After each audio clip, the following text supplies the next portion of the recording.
Good evening, everyone, and thank you for joining us for the second in a series of webinars on the High Holiday Liturgy with Rabbi Kimmelman, hosted by the Union for Traditional Judaism and the Kaplan JCC on the Palisades. Today's webinar is titled, How Does Unetaneh Tokef Work as a Midrashic Poem? Please note that this program is being recorded. Also, everyone is muted, but we welcome questions and comments in the chat, and we'll do our best to address them at the end of the presentation. My name is Noah Gradovsky. I'm a vice president of UTJ. Before we begin, a few remarks and notes. Thank you to our sponsors for this webinar. We announced all of the sponsors during last week's session. So I'm going to put all the names into the chat rather than reading them off here. But we would like to acknowledge new sponsorships since last week: Vivian Smith, Benjamin Berman in honor of Max Leo Cohen, and Dr. Emily Passow in celebration of the Rubin family and the recent wedding of Zahava Tamur Shimshi. I would also like to thank all those who made a donation along with registering for the program. For those of you who are new to UTJ, let me say a few words about our organization. The Union for Traditional Judaism is a group of rabbis, scholars, and lay people who advocate for a passionate, open-minded approach to Torah study and observance of Jewish law rooted in classical religious sources and informed by modern scholarship. Our philosophy is distinguished by the symbiotic relationship between faith in the God-given Torah and intellectual integrity, and our emphasis on the sacred framework of halakha as our unifying guide. We are also pleased to be co-sponsoring this program with the Kaplan JCC. They have a staff appreciation event this evening, so I'll be offering a brief introduction for them. The Kaplan JCC on the Palisades is a welcoming home, away from home for all who pass through its front doors. Their 185,000 square foot building, plus acres of outside grounds, feature 2 fitness centers, an indoor and outdoor aquatic center, group exercise, spin and Pilates studios, 2 gymnasiums, tennis and racket courts, indoor track, a luxurious spa, multiple playgrounds and fields, and so much more. The JCC is a home to the renowned Theraner School of Music, Leonard and Cyril Rubin Nursery School, Neil Klatskin Summer Camps, and the JCC Dance and Drama School. The JCC is also proud to offer an extensive high-quality programs and services to adults of all ages, as well as to seniors and individuals with special needs. You can learn more about them at www.jccotp.org, and I've put that link into the chat. With that, let me introduce our speaker. Reuven Kimmelman is a professor of Classic Judaica at Brandeis University and rabbi of Beth Abraham's Sephardic Congregation of New England. He is also scholar in residence at the Kaplan JCC on the Palisades. He specializes in the history of classical Judaism with a focus on the history and poetics of the Jewish liturgy. His forthcoming study of this is titled The Rhetoric of Jewish Prayer, a historical and literary commentary on the daily prayer book. We hope to provide everyone with the opportunity to purchase this book at a pre-publication price. Stay tuned to your emails for details. His other book is The Mystical Meaning of Lecha Dodi and Kabbalat Shabbat. Professor Kimmelman's other writings focus on the interaction between Judaism and Christianity, on the ethics of war, and on his mentor, Abraham Joshua Heschel. With that, I will turn it over to Rabbi Kimmelman. We will be sharing a screen with sources, but I'll also put a link to those sources in the chat at the moment as well. Rabbi Kimmelman. Well, thank you very much, Noah. It's wonderful to see so many people come back for the second session, and hopefully you'll be attending all 3 sessions, where we'll put all 3 together. Last session was on the Rosh Hashanah Amidah and the literary analysis, an historical analysis, and a theological analysis. Today we focus upon the Unetaneh Tokef, probably the best-known poem or best-known piyut of Rosh Hashanah in the Ashkenazic liturgy. It does not appear in the Sephardic liturgy. So we'll go through the liturgy first, see how it makes its sense as a poem, ask how it came about, and then what finally its midrashic and theological meaning. So if you see the text in front of you, okay, this makes it very easy. We have lineated the text according to its meaning and its poetic structure, and we use it polychromatic.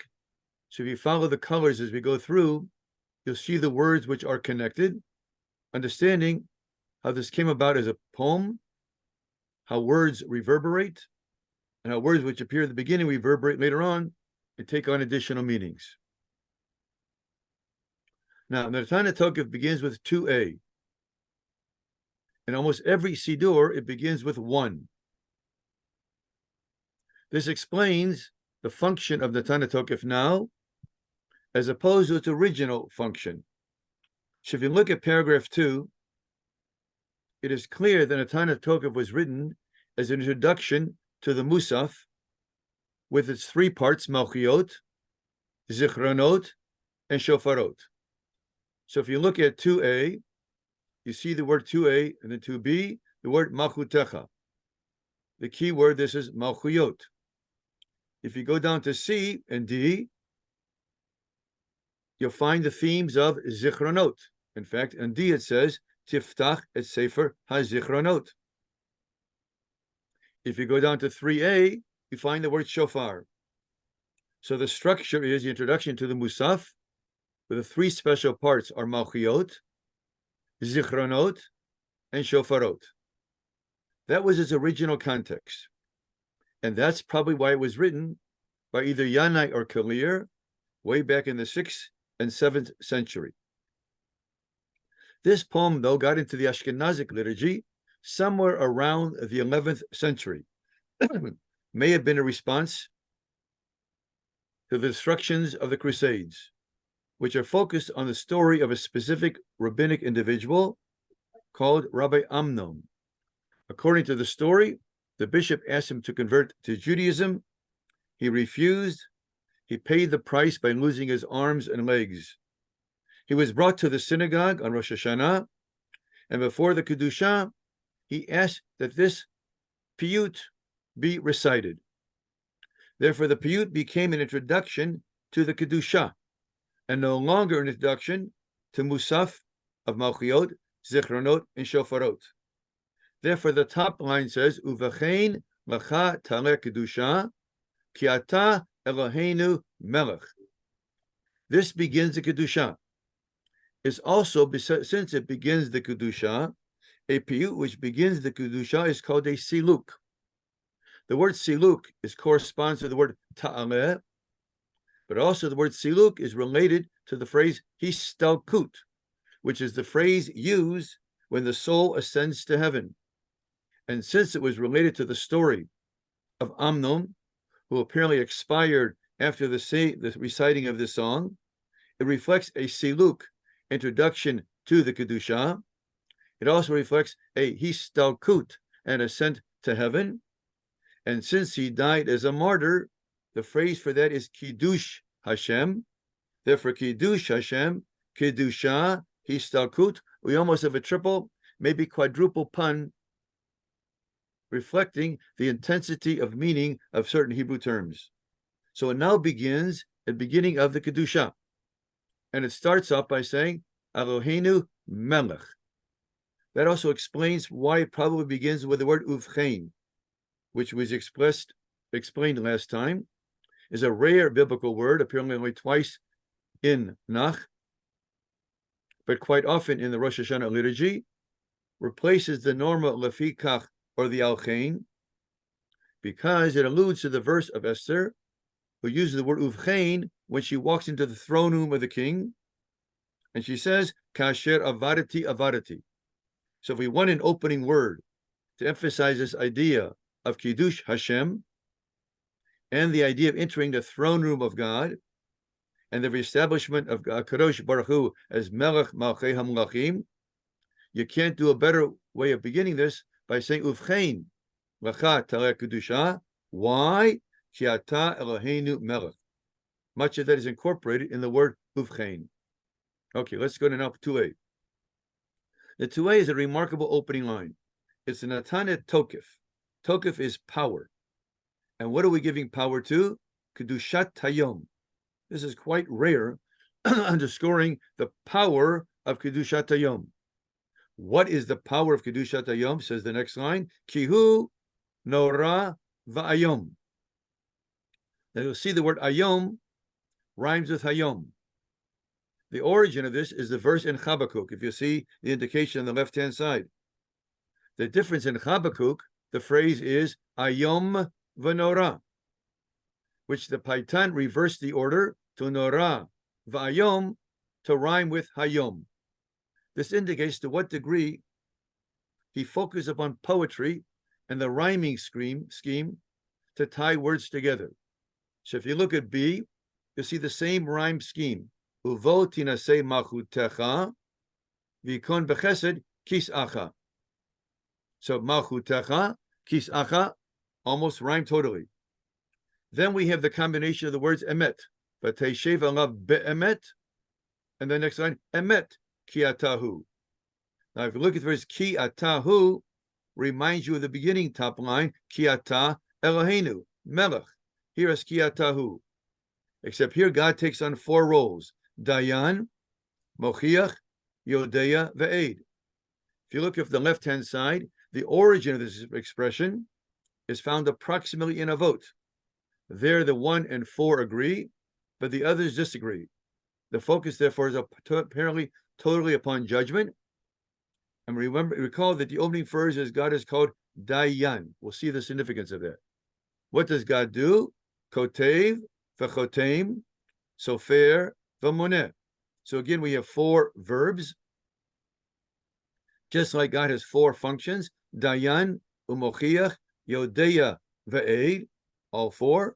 Kotev, v'chotem, sofer, umoneh, all 4. And what does God do? V'tizkor ko hanishkachot, v'tifrach es sefer zichronot. So you easily see the rhyme scheme, nishkachot, zichronot. Now, me'elav yikareh, and these things are read on their own because they're inscribed in this book. V'gad es chotem yad kol adom ba'u. So according to the midrash Sifrei, when a person comes to the day of judgment, everything he's done is shown to him on a video. And he sees himself doing it. And God says to him, is that you doing it? And he confesses that it is him. Then God says, okay, sign on the dotted line. So when it comes to the day of judgment, what does God do? Tiftach et sefer hazichronot. Now, the key element here is the combination of the word malchutecha and the word chesed. This is the thesis of the whole piyut. That is, that God's kingship is established not by power, not by might, but by chesed. That is his point, which he's going to prove throughout Unetaneh Tokef. So I would almost say that this is the line which sets the tone for it, that God's malchut, we have words Tokef, strength, Nora, Ayom, but God's malchut is established by what? By chesed. Vichon bechesed kisacha, and while this, if this is correct, by the juxtaposition material, since it's established by chesed, then teshev alav be'emet. So God's capacity of yoshev alav be'emet is through the expression of chesed. So we're going to find out the whole Unetaneh Tokef is really a plea or an appeal to God to activate chesed and bring about forgiveness. Okay, so let's see how this is going to take place. Let's go into 3a. Here we have shofar gadol yitaka, kol d'mamav daka yishama. You can hear the poetry. Yitaka yishama. Look at the next sign. Malachim yichafei zun, v'chir rada yochei zun. You see the un ending in? The un ending will appear several other times here, but here it's made to rhyme. Then to emphasize that today is really Yom Hadin, vayom ruhine Yom Hadin. So see, lifkot atzva maron ba din, ki lo yizku beinecha ba din. So we have 3 times the word din, din, din. Therefore, it evokes, if you go back to the previous paragraph to see how words are connected, The first phrase is God is four things: Dayan, Mochiach, Yodeya, Ve'ed. So since God is Dayan, that's the beginning one, then the second paragraph ends Din, Din, Din. Therefore, underscoring two things. Rosh Hashanah is God's Malchut, and Rosh Hashanah is also God's day of judgment. The convergence of these two themes, Malchut and judgment, go back to a midrash with regard to Adam Rishon. According to the midrash, the day that Adam was created is the day of creation. So when we say Hayom Harat Olam, almost everybody thinks that the word Olam is the physical world. But the word Olam can also mean the human world, like Kule Alma. So Yom Harat Olam may mean the day of the creation of the world, but it may mean the day of the creation of humanity, as exemplified through the creation of Adam. Now, Adam Rishon, through his first day, he sinned. And since the Torah says, on the day you eat of it, you shall die. So the question arises, so why did Adam not die? The answer to it is he misunderstood the word Yom. He thought Yom was a human day of 24 hours. But according to the book of Psalms, a Yom of God is 1,000 years in the eyes of man. So God said to him, you will die on the day you eat of it. You misunderstood this by thinking it was your day, which really means it was my day. That means that God shows mercy not by abrogating the punishment, but by extending it. It's like you go to a bank and you pay your mortgage, and he says, okay, this month you owe $5,000. And you say, I don't have the $5,000 to pay. And the mortgage officer says, okay, I will give you 10 months to pay $5,000, pay $500 a month. In other words, instead of demanding it all at once, God, as it were, extends it. By extending it, he mitigates it. So the same idea is found in the Midrash, that God does not abolish punishments or abrogate punishments. He just gives us a lot more time to put the data in and to do tshuva, and therefore to bring about the mitigation of punishment by extending it. So this idea that it's Yom Malchut and Yom Hadin are the two theses here. And the two things are combined. God is Melech, God is Dayan, but God's Malchut is established by Chesed.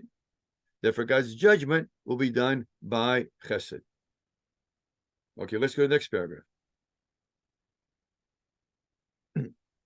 Now in 4a, we have a Chol Ba'elam, referring again to humanity. We don't have the phrase like we have in the Aleinu, Kol B'nei Basar, because all of Unetaneh Tokef's focus is universal. So it's everybody. What will they do? Yavru lefanecha kivnei marom. They will pass before you as b'nei marom. Now, the previous said b'nei says the word marom. Frequently, a nun and a mem, both being nasal sounds, will conflate in poetry.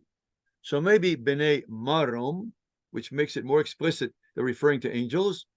The Masechet Rosh Hashanah Mishnah refers to three interpretations. One is angels, b'nei marom. One is sheep. And a third interpretation there is a troop of soldiers.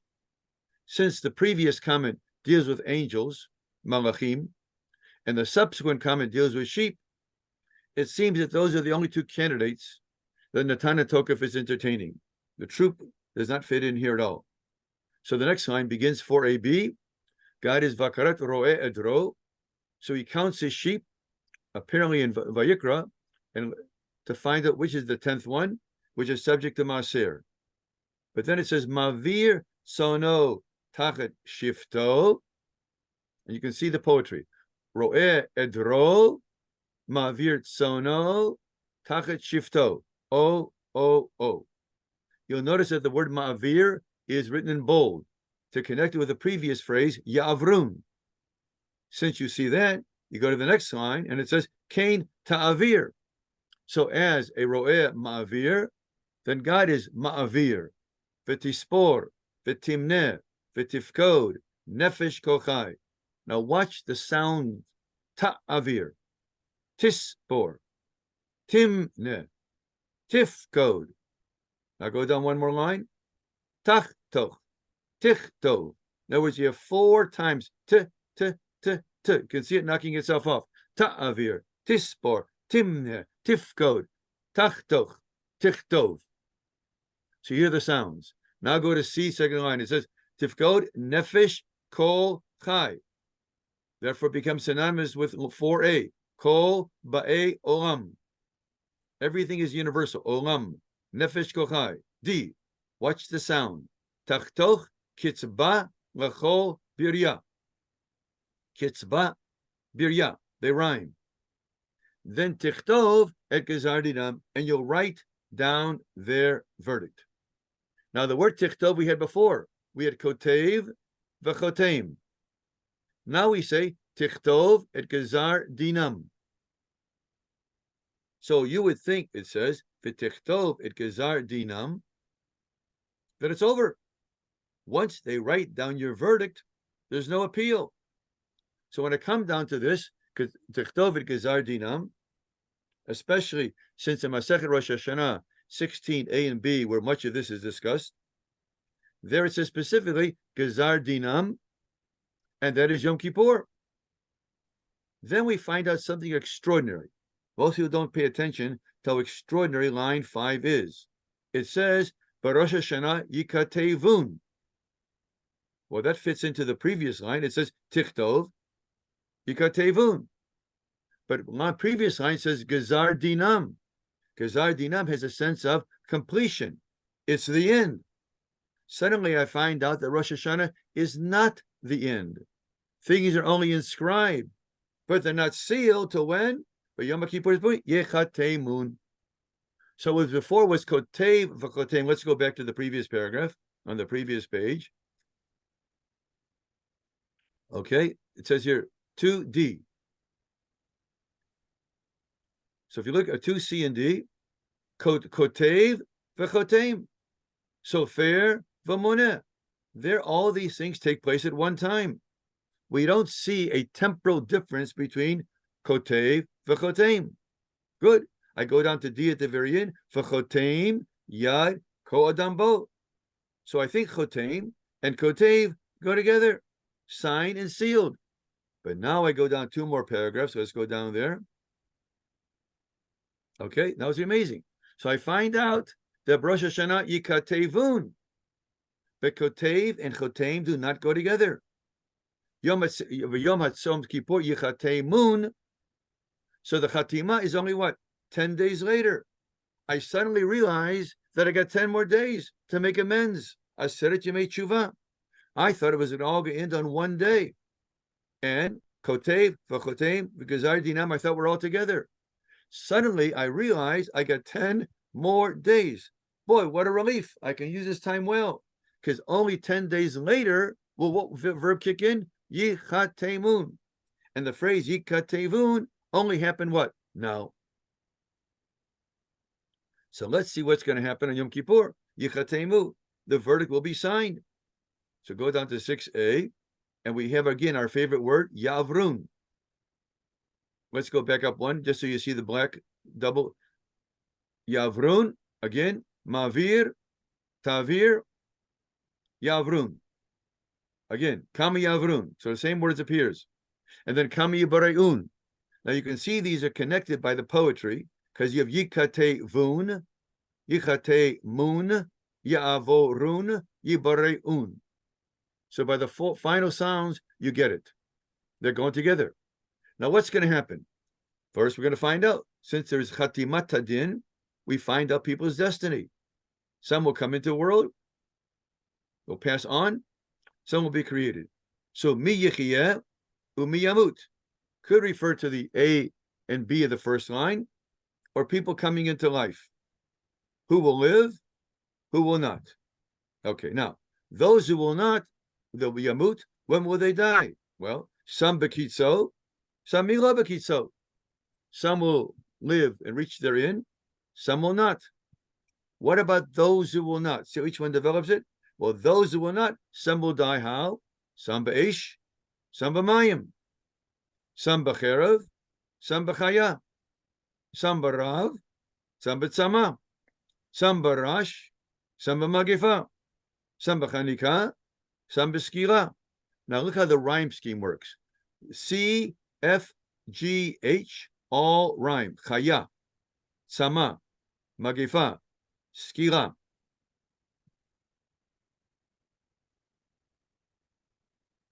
Okay, now look at G. I translated Rash as shattering events, not as a earthquake, because the word Rash is used elsewhere frequently as meaning something which shakes you up, not necessarily an earth shaking you up. Even in Himas, if you look at the footnote there, it will tell you that. So the word Rash has multiple meanings. There's no reason to limit it to an earthquake, which is too rare. It would be shattering events and by plague. Therefore, Chanika Skila may not necessarily mean the 4 official modes of execution, but different ways of dying, by choking and by pelting. Now we have interesting, the next ones are I, J, K, L, and M. Now watch the sounds. They don't rhyme with final rhymes as the previous ones did, but they sound very much alike. Mi yanuach, umi yanuah. The ayin at the end is an ot goroni, therefore sounding very much like the chet. Mi yashkit, umi yatoraf. Tet, tet, tet, tet, tet. You see that it goes? Then mi yishalev, umi yityasar. Yityasar, yit, goes back to the t. Yishalev, the shin comes from yashkit. Then the L, we have already a shin, so you get mi yashir, umi yani. Yashir, yani. You can almost hear the rhyme close to it. Umi yarum, umi yushpal. And you end up with what? With again a shin, yushpal, yarum. Now, some versions of the Machzor, quite modern ones of the last 100 years for some reason, have reversed the last two. And instead of going from the positive to the negative, you'll see Machzorim, modern ones, which reverse L and M. By reversing L and M, I mean internally, they end with the final Ya'ashir and the final Yarum, as if the modern ear cannot tolerate the negative. But the problem with that is they all go from positive to the negative. This is on purpose because anybody who knows in the Musaf service, which determines the destiny of nations, there it specifically goes from positive to the negative. I mean, from the negative to the positive. Here, it explicitly goes from the positive to the negative. Otherwise, you could not continue the next line. Look at the next line. The next line says, Utshuva, utfila, utzedakah, ma'avirim ero gezerah. If you ended on the positive, you have no reason for 7. You have to end on the negative. Things are going bad, or from bad to worse, but they can be averted or changed around. How? By 7. Tshuva, tefillah, utzedakah. Now, these 3 are remarkable. First, they rhyme also. T, t, t, t, t, very close. Otiot shinayim. Secondly, the third syllable, tshuva, tefillah, tzedakah. You can hear the rhyme scheme. They go together. Now, it's fascinating because in midrashic literature, we frequently have 4 things mentioned, not only 3. It reminds you of the 3 of Avot, that the world stands, or the age stands on, Torah, Avodah, and Gemir Chasadim. Why do I refer to those 3? Because Torah, number 1, Avodah, number 2, Gemir Chasadim correspond. Avodah is Tefillah. Gemir Chasadim is Tzedakah. But instead of Torah here, the key word is tshuva, because that is the theme word. The other 2 words are not that significant. How do I know? Because tefillah and tzedakah are not alluded to in the rest of the piyut. But tshuva now becomes central. So the key element was to introduce tshuva and to prioritize it, and now to make an argument for tshuva. To make an argument for tshuva, you need two elements. You have to enhance the human capacity to do tshuva, and you have to enhance the divine capacity to be forgiving. Those are the two elements which are prerequisites for tshuva. So watch how the argument is now made. It says, Ki shimcha kain tilatecha. You see the rhyme, shimcha tilatecha. Now, shimcha refers to the divine name. The divine name, which is spelled yud plus hey plus vav plus hey, is midat harachamim. So he's really saying your name reflects compassion, and that is why you're renowned, tilatecha. So follow your name, God, and live up to your name and be merciful. Now, one who is merciful is in your kingship is established on chesed. Therefore, you should act like a chassid. In Avot, Pirkei Avot, chapter 5, it defines a chassid as kasher lichos v'noch irtzot, right? Hard to anger, easy to appease. Now, God, if your kingship is founded on chesed, then at least you should adopt the qualities of a chassid and be what? Kasher lichos v'noch irtzot. Moreover, Yecheskel himself says that you yourself said, Ki lo echpotz, what you say in Yecheskel, so we say Ki lo tachpotz, because you do not desire b'mot tamet, but rather Ki b'shuvo midarko v'chaya. So this is an argument for God to be compassionate, forgiving, and to accept our tshuva. Therefore, kashem lechos noch irtzot follows Mishnah Avot, Ki lo tachpotz b'mot tamet follows Yecheskel. Now, how would this be expressed? So C now spells it out. Ki ad yom moto techakelo. This is a remarkable line. I thought the Gezar Din was on Rosh Hashanah. Okay. Then you extended it to Yom Kippur. That is Chatima. Now I didn't realize before, that I could do tshuva to when? Ad yom moto. Means Sharei Tshuva are never closed, and you're always are welcoming. So I never thought I could get this far. Ad Yom Moto, God what? Techakelo, God is waiting for us, even what? On the day of death. Im Yashuv, Miyad Tekablo, no matter how late it is, if a person does Tshuva, so one can never say what? It's too late. God's Sharei Tshuva are always open. Now comes an interesting argument. God, why should you be so forgiving? So he says, I'll tell you why. God, if anybody knows what we're made of, it's you. What are you? You are a maker. So you know what we're made of. You planted the Yetzer Hara in us. Ki Yetzer Adam Raminu Rav. So you know what we're made of.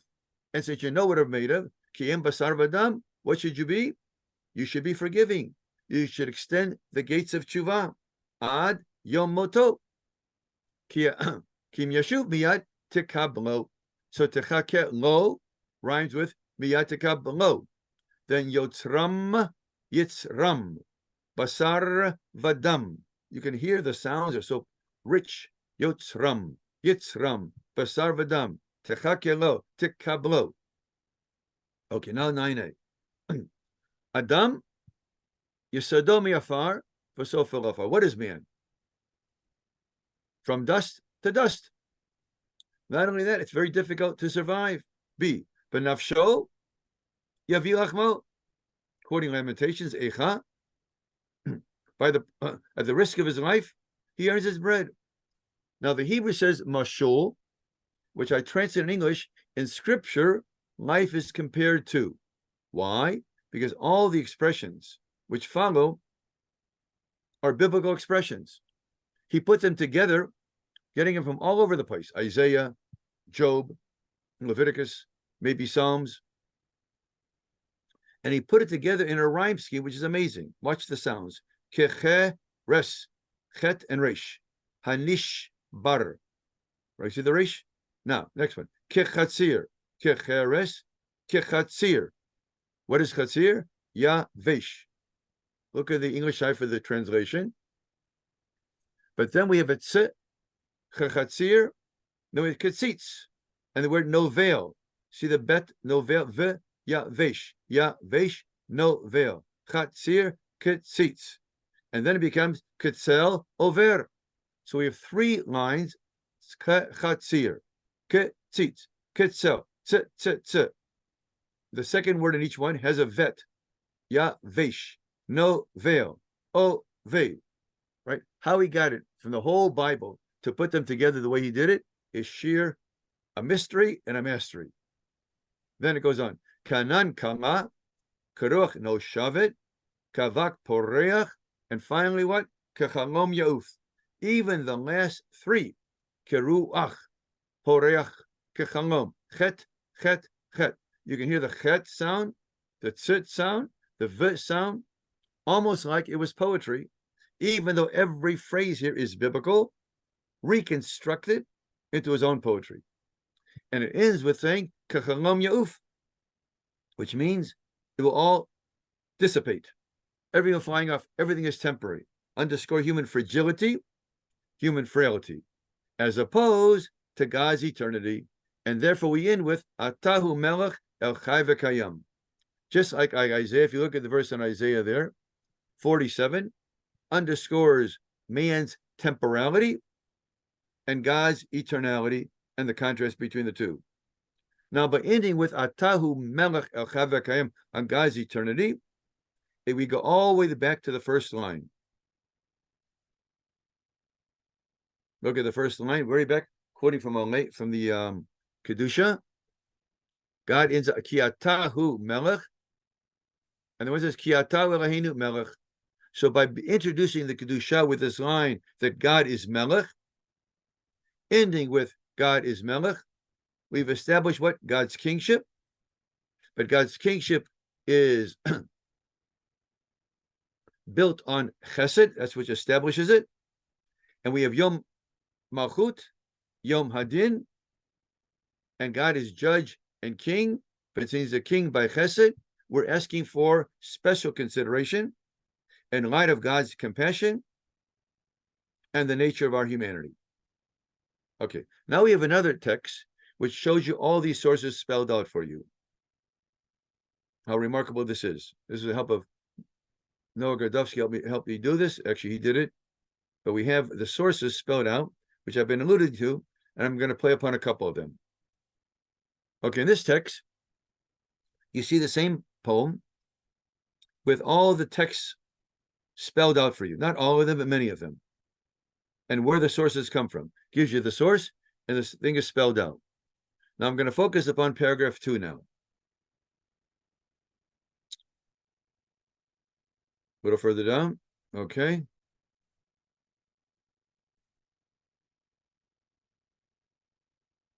Keep going a little bit more. Okay. Here. I'm sorry, 3A. I didn't want it. Paragraph 3. I will. Okay. Now we're going to look at this closely. This is a very difficult line. It says, "B'shofar gadol yitaka." Now, what shofar gadol is this? Is it one shofar? Is the shofar polyvalent? What is the verse being cited here? In other words, in order to fix the meaning of a piyut, you must always have to know the biblical verse which informs it, and frequently the rabbinic midrash which informs it. So here's a little bit strange, because we have several verses here. One is Isaiah 27. I quote, do you see the verse there? Bayamahu yitaka b'shofar gadol. We have almost the exact same words. Yitaka b'shofar gadol. And there it talks about Eretz Ashur, those who were lost or distraught in Eretz Ashur or Mitzrayim will come back to Yerushalayim. So this makes it a verse almost announcing the redemption. The trouble with that is the theme of redemption is not picked up here. So it's hard to say that he's alluding to an idea which has no development. Nonetheless, the choice of words, B'shofar gadol yitaka, sounds like it comes straight from Isaiah. Okay? Now, in other words, is in Exodus 19:19. There the verse says, Vayi ko hashofar holech v'chazak ma'od, right? Umoshe yedaber v'Elohim yanenu b'kol. So it begins with a kol shofar, ends with the word kol. And in our text, the next line begins with the word kol. So maybe that's the illusion behind it. And there the theme is revelation and God's overwhelmingness. That could also play a role. But I think to capture it all, you need one more verse. And that one more verse is the phrase, kol d'mama daka. Where does that appear? So kol d'mama daka refers to Eliyahu. In the book of Kings, Eliyahu is the only person in the Bible who goes back to Mount Sinai. They're called Har Chorev. We Jews have no living tradition of where Mount Sinai is. The only people really know work in the Ministry of Tourism in Israel. But we have no living tradition. The only person that goes back there is Elijah. Eliyahu goes back there, and God says, Ma lecha po Eliyahu. What are you doing here, Elijah? And then Elijah says, I'm here because they're out to kill me. And then God goes through, and God's not in the Rush, not in the Ruach, and all these natural phenomena, God is not there. Then he says to Eliyahu, Malacha po Eliyahu, what are you doing here, Elijah? And Elijah gives the exact same answer he gave before, as he learned nothing, because his answer explains why he's not there, but does not explain why he's not here, that is on Mount Sinai, because avoiding Jezebel was enough to get down to Beersheba. He didn't have to go for 40 days and 40 nights on a power breakfast to get all the way to Sinai. But at Sinai, what happened was, Malachapo, Moshe Rabbeinu had been here before. And the situation of Elijah and the situation of Moshe Rabbeinu, of the people defecting and worshiping an idol, is almost identical. Elijah was angry, and Moshe asked for their forgiveness. So he says, Malacha po Eliyahu, I want you, Elijah, to remember that Moshe asked for what? God's forgiveness. And that's exactly what we're doing here. So we say, kol d'mama daka is quite paradoxical. Why would you hear a great sound, b'shofar gadol yitaka, and all you hear is kamomo daka? So apparently he's making a very strong point that the soft-spoken voice we are to hear. And who is the voice here? The voice is God saying, Ma lecha po. And then you got to fill in your name. So we have the dramatic element of shofar gadol yitaka, but the individual religious moment is kol d'mama daka. Now, what happens in the next line is even more remarkable. There it says, Malachim yichafezun. V'chil v'rada yochezun. Now, the function of this is to tell us that a Yom HaDin not only takes place in downstairs, but the Yom HaDin also takes place what? Upstairs. And not only that, even the angels are fearful. Why? Ki lo yizku beinechem adin. If the angels will not be acquitted, based upon a verse in Job, kal v'chomer, we cannot be acquitted, and therefore must what? Repent. But watch the words. Malachim yichafei zun, chil v'rada yochei zun. Both in with a nun, un. These two words appear once each in Tanakh. The sources are given there. What is remarkable is you think the words are parallel. Yochei yichafei zun, yochei zun, but they're not. Yichafei zun, the un is nothing more than an ending, like yibarei un, yikatei vun. It's almost like the sound of mo in Az Yashir. So the angels, yichafei zin, they will panic. It's an intransitive verb. But chil urada yochezun is a transitive verb. Chil and rada yochezun will grab them. So the un ending means them. The second time. In the first sign, it's nothing more than a poetic ending. What this poet has done is taken two words which appear in the Psalm 45. There are about 12 verbs that are ending with un. These two are far apart. He put them together, and remarkably, the malachim, they are panicking. They're scared to death because they also come up to judgment. And they're grabbed by trembling. And if they are grabbed by trembling, all the more so we. Because today was a day, was it Norah ve'ayom? So it's Norah ve'ayom. Then we should be trembling because we're standing what? On the docket on the day of our judgment. Okay. Then he says, Vayomru, and the angels say, Hine Yom Hadin. Because God is what? Calling account all members above. Lifkora kol savamarom badin. Right? Ki lo yisku beinecha badin. Okay, so we put this together. If you look at other sources, now go down to the next paragraph. Each time we've spelled out where the sources come from, it's all there. So if you're using it as a text to study, you'll find the numbers there. Where they come from, the source of it. Now, what's remarkable here is the range of biblical material.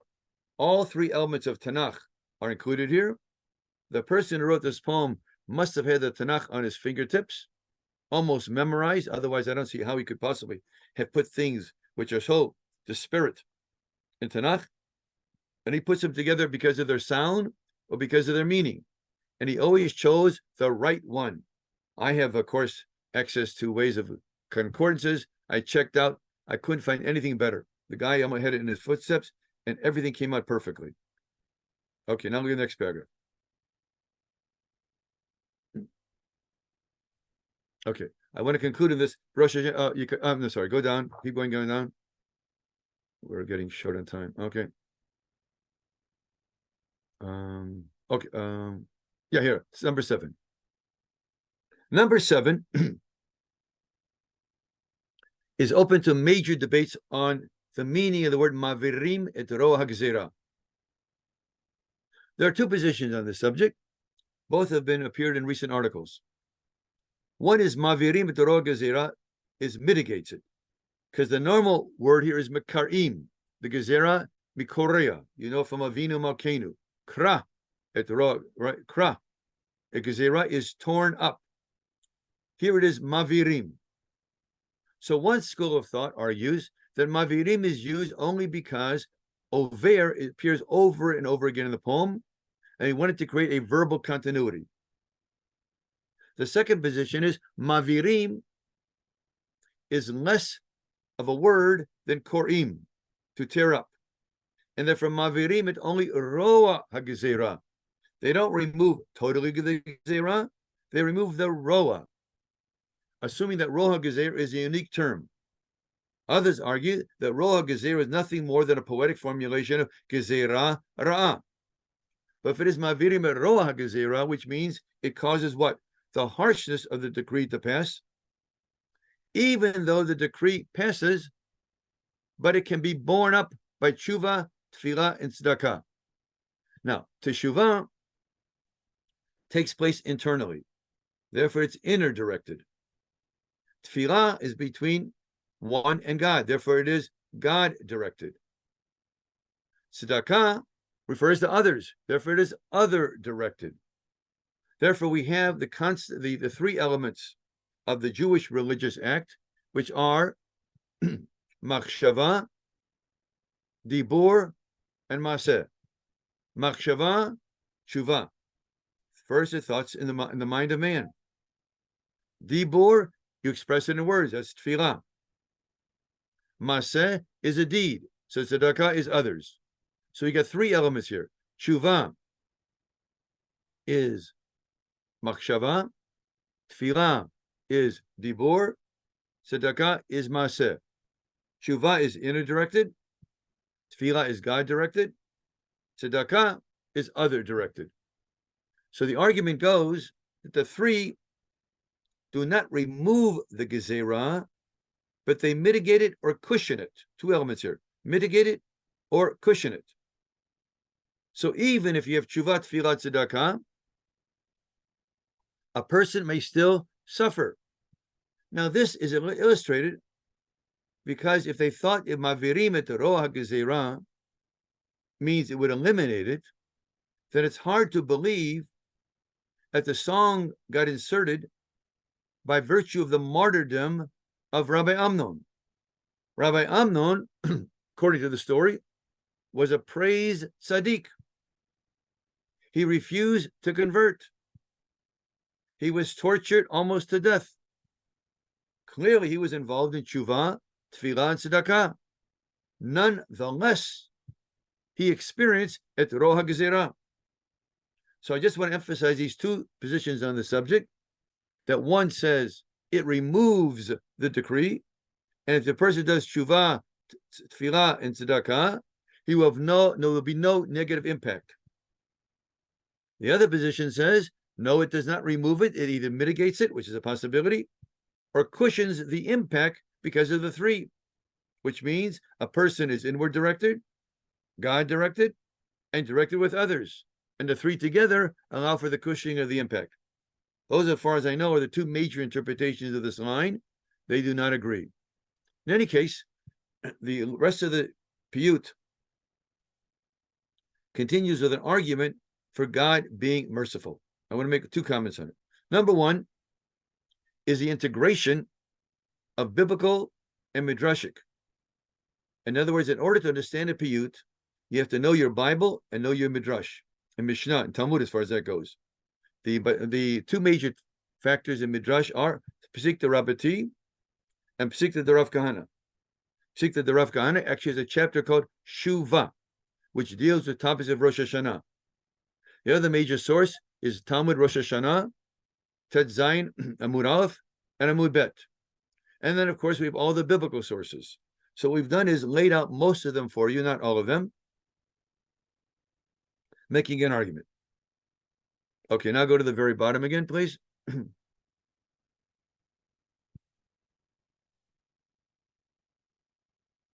Okay, so the way this is done now is we end with saying Atahu Melech El Chavekayam, and then we go into the Kedusha. Now, what's interesting is its present location. Introducing the Kedusha means after Unetaneh Tokef, what do you say? The whole congregation together rises to say the Kedusha. How does the Kedusha end? Adonai Yimloch Le'olam Va'ed, which is almost parallel to line 10. Ata hu melech el chai v'kayam. So the way it is now placed in the Siddur is introduced Kedusha actually reinforces the beginning and the end of the eternality of God. What it does no longer do is introduce explicitly the three elements of the Musaf service, which are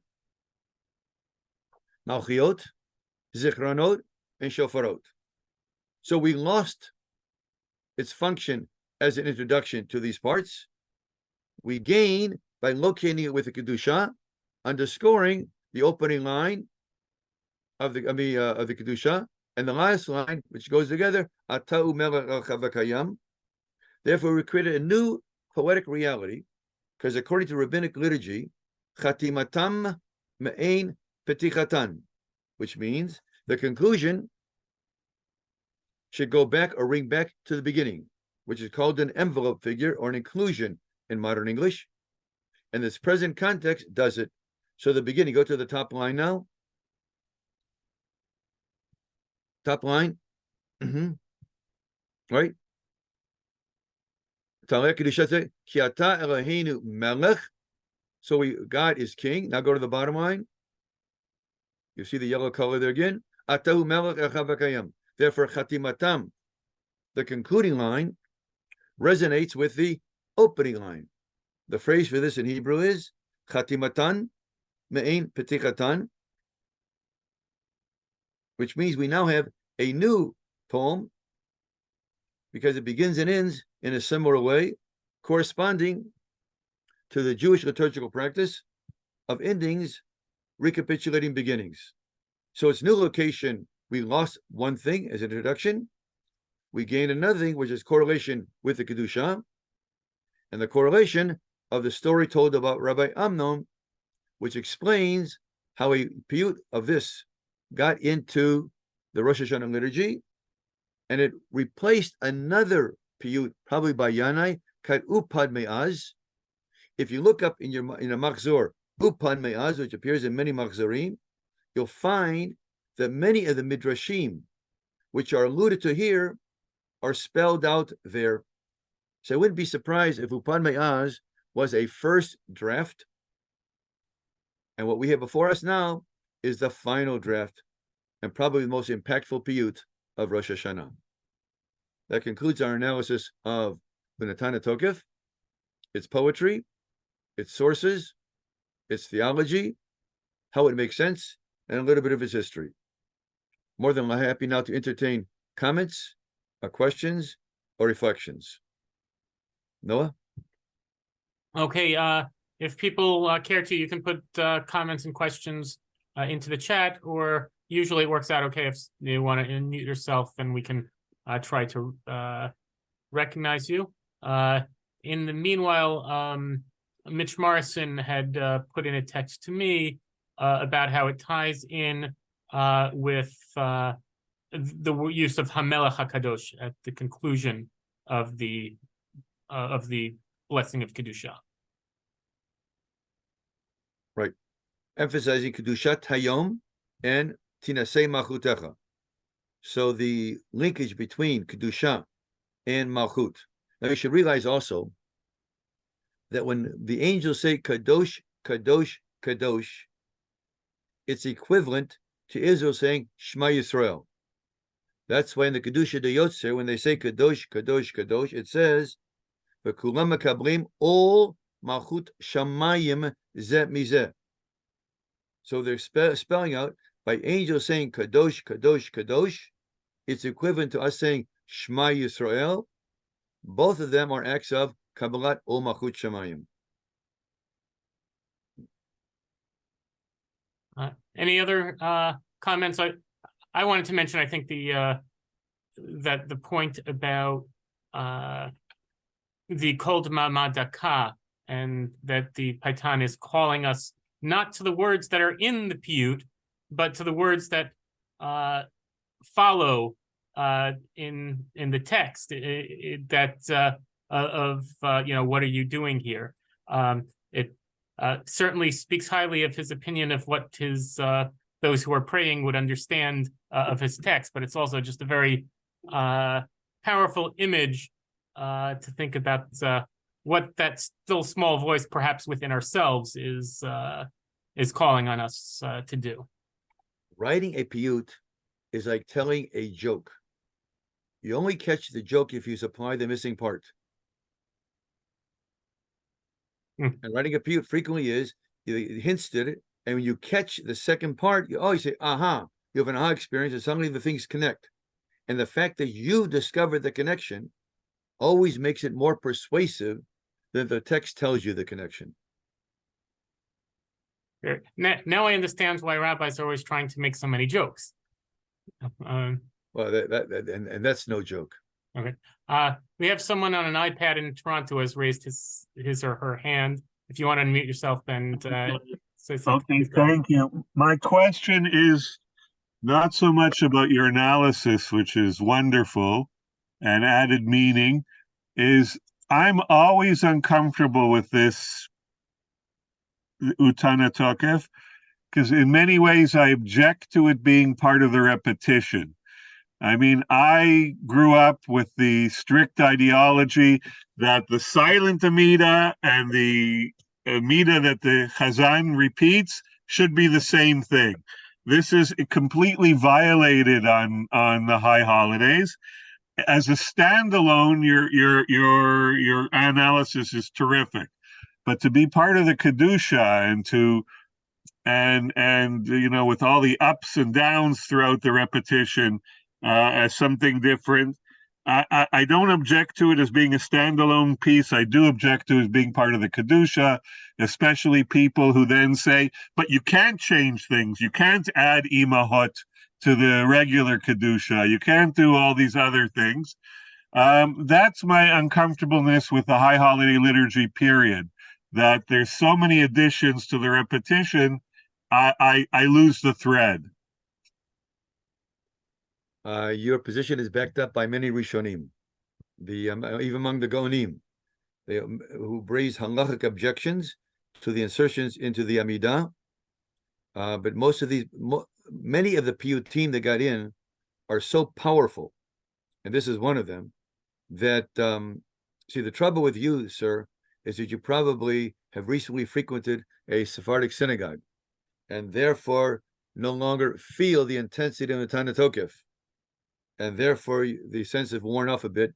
If you ever go back to an Ashkenazic synagogue, which I recommend you do in light of where your probably new residents will be, I'm sure its liveliness, forcefulness, and Kedushat Hayom will have its impact. I grew up in a household where my parents would say, on Rosh Hashanah, the Venter haben gezittert, that the walls themselves trembled. So no, I'm at an Ashkenazi synagogue.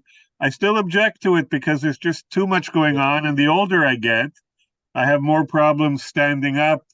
The standing up now to stand up, sit down, stand up, sit down takes away also the frequency and the length of it. But I object to its placement as a piyut, as a standalone piece that's powerful, like the Hinani or something, no issue. But with it as part of the Kedusha, it makes me uncomfortable. Okay, I'm not going to really entertain questions of Tam Varach. You have your opinion? Yeah. Wonderful. But do you have any? I'd rather refer to questions on understanding the Unetaneh Tokef. If you have any further questions, it would be very helpful. In the chat, Abraham Katz asks a question that's not exactly about Unetaneh Tokef, but in general, I think is a worthwhile mention. He says, isn't it true that the Mishnah in Rosh Hashanah does not limit Malchuyot, Zichronot, and Shofarot to the Tefillah of Musaf? Yes. Many things were postponed in the service, including Tikiyat Shofar, because they wanted to make sure that when it was done, the whole congregation was there. Apparently, ancient synagogues had the same problem of modern synagogues, that the longer the service is, the later people come. As a rabbi, I think people come late to synagogue. I found that nobody came late to synagogue. People come exactly the exact same time for Shabbat. They don't count from the time you begin like rabbis do. They count from the time they come in till the time of Kiddush. And since they give you exactly 1 hour or 45 minutes, that's when they come in. And apparently in antiquity, had a similar problem because it says similarly, when the mitkahel, when the people get together, that explains why Tikiyat Shofar is later. Also why the Malchiyot Zichron Shofarot. Originally, apparently many things were located much earlier, and apparently people conceded to synagogue reality. Indeed. I want to ask a question of my own. I always want to get done. Did anyone have an answer to the following question? What surprised you most from this analysis? What people find actually surprising? Things they never thought of before, and now through an intense reading of it, become illuminated.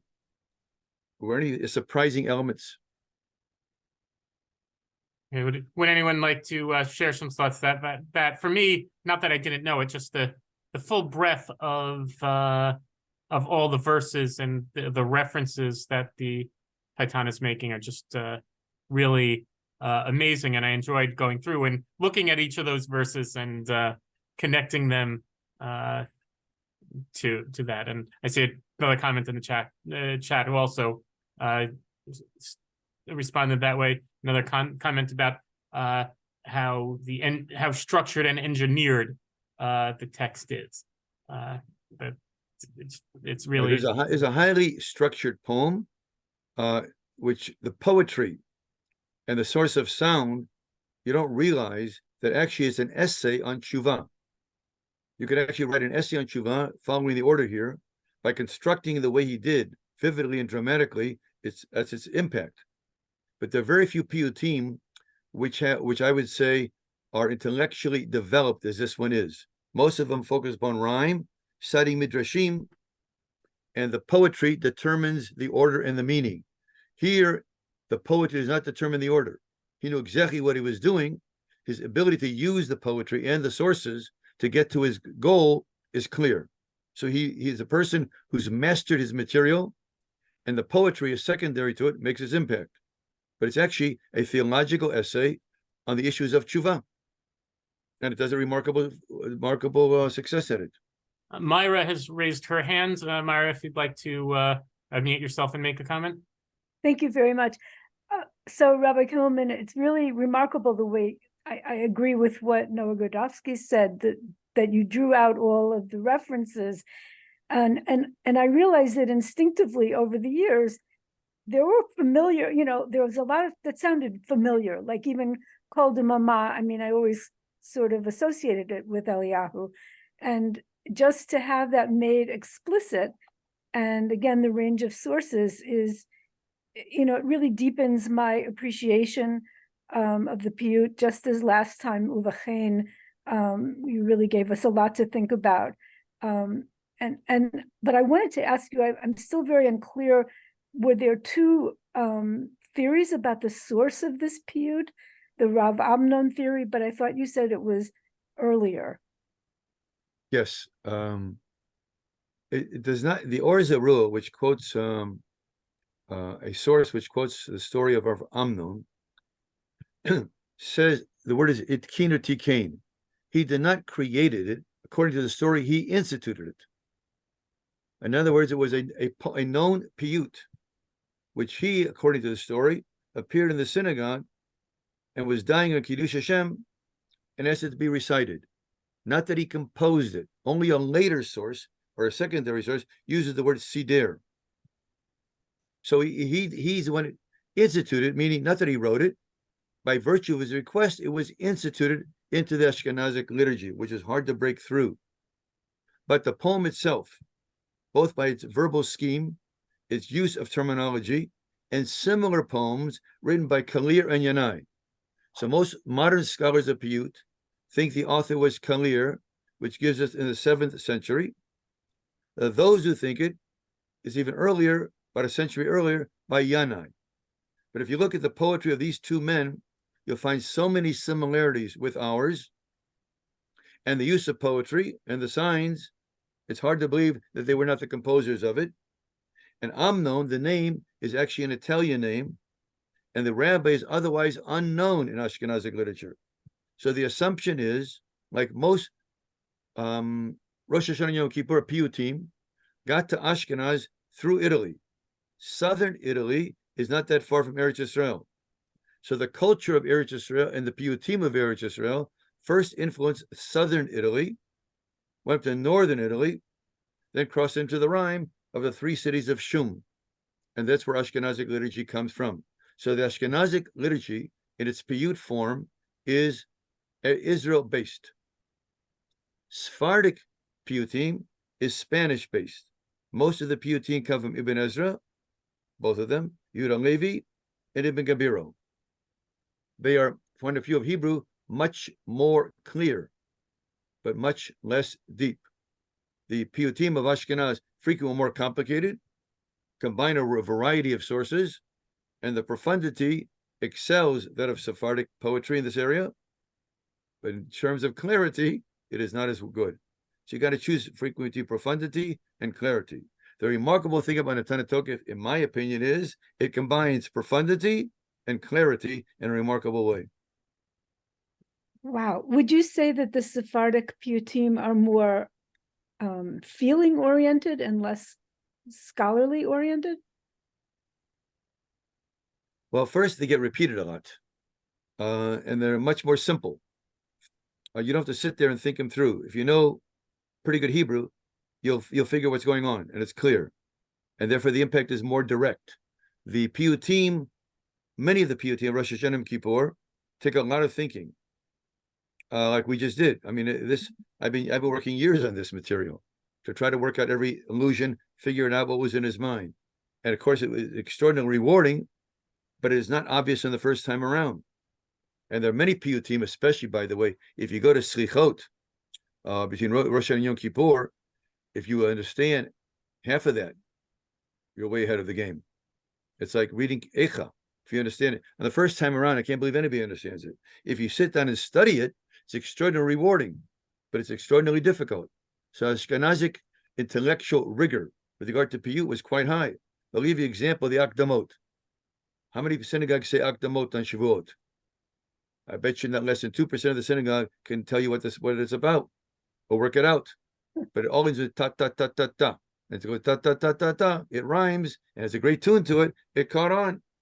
But walk up to any person in a synagogue in Shavuot and say, what were we just saying? You really should not do that because you're not allowed to be malbim penei chavero berabim.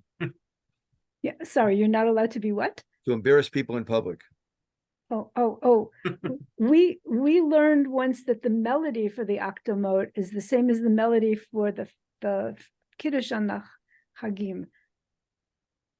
Well, Which- that could be, but I mean, if the melody carries it, Mhm. and the endings of ta ta ta ta, but to understand the angelology of Akdamot, you have to know quite a bit. It's very complicated. Whoever wrote that was extraordinarily learned. There are two possible authors, extraordinarily learned, and his audience either appreciated what he said, probably some did, and the rest of it loved the melody and the repetition of sounds, and it made it. But don't be surprised at this. If you walked up to the average American and said, "What is the Star-Spangled Banner about?" he would start humming. Would not know it. No, you can sing it. What's it about? So people can memorize songs, can emotionally relate to them. It doesn't mean intellectually they can always delineate its content. Thank you. Apropos, if I may, one final thought. You were talking about how Unetaneh Tokef is such a great combination of depth as well as just accessibility. It seems to me that because the author was so interested in referencing so many psukim, it might have kept the language to the more simple language of the Tanakh, and therefore allowed it to be so accessible and understandable because it doesn't have that wide of a vocabulary.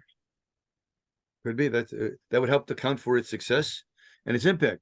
I mean, for many people, the highlight of the Rosh Hashanah liturgy is Unetaneh Tokef. In fact, I would say the Unetaneh Tokef plays the role vis-a-vis Rosh Hashanah that Lecha Dodi plays vis-a-vis Shabbat. Neither one is rabbinic. Both of them capture the rabbinic understanding of the holiday more than their own liturgy. So many people's understanding of Shabbat is filtered through Lecha Dodi, and understanding of Kabbalat Ul Malchut Shemayim and Yom Hadin is filtered through Unetaneh Tokef. So they almost play parallel roles. And who could imagine Shabbat without Lecha Dodi is almost as difficult as imagining Rosh Hashanah without Unetaneh Tokef. And they both have references to Isaiah, I believe. Many. The Lecha Dodi is basically built on the Shiva Nechamta, the 7 Haftarot, which between Tisha B'Av and Rosh Hashanah, you'll find almost all the language of Lecha Dodi in them. And since they're Haftarot of Nechama, of restoration of Yerushalayim, through the observance of Shabbat, is a theme of Lecha Dodi. Therefore, they play similar role. And by the way, even Lecha Dodi, the words themselves are quite simple. Try to put a stanza together takes a lot of thought. And that way, it's somewhat comparable to Unetaneh Tokef. Anyhow, thank you very much for all coming up, engaging conversation. And I'm looking forward to seeing everybody at the third session, in which we will deal with Ne'ilah.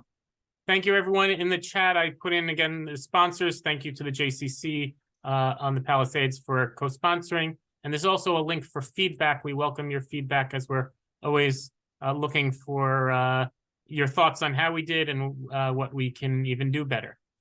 Thank you to everyone for joining us. And thank you again to Rabbi Kilman for his inspirational and educational words.